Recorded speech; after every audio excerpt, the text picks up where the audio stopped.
সেখানে বসে হজরত ইউনুস আলাইহিসসালাম বুঝলেন তিনি ভুল করেছেন।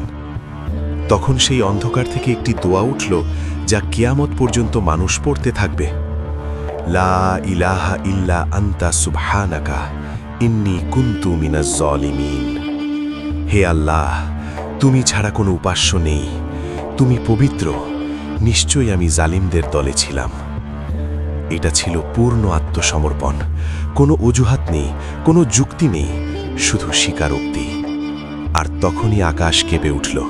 সেই দোয়া যেন সমুদ্রের গভীর থেকে আরশ পর্যন্ত পৌঁছে গেল। ফেরেশতারা বলল, হে আল্লাহ, চেনা কণ্ঠ, এই কণ্ঠ তো সেই বান্দার যে দূর দেশে তোমার নাম নিত। আল্লাহর রহমত নেমে এলো। মাছের পেট অস্থির হয়ে গেল। সে সমুদ্রের তীরে এসে হযরত ইউনুসকে উগলে দিল।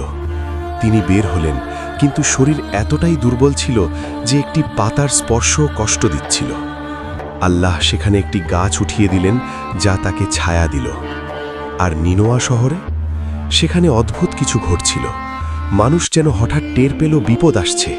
আকাশের রং বদলে গেল, মানুষের মনে কাঁপন ধরল। তারা সেই নবীর কথা মনে করল, যাকে তারা তাড়িয়ে দিয়েছিল। তারা সবাই একসাথে আল্লাহর দিকে ফিরল, কাঁদল, ক্ষমা চাইল, এবং আল্লাহ তাদের ক্ষমা করে দিলেন। এই গল্পের সবচেয়ে বড় শিক্ষা হল, হতাশা যেন কখনো আমাদের আল্লাহর রহমত থেকে দূরে না করে।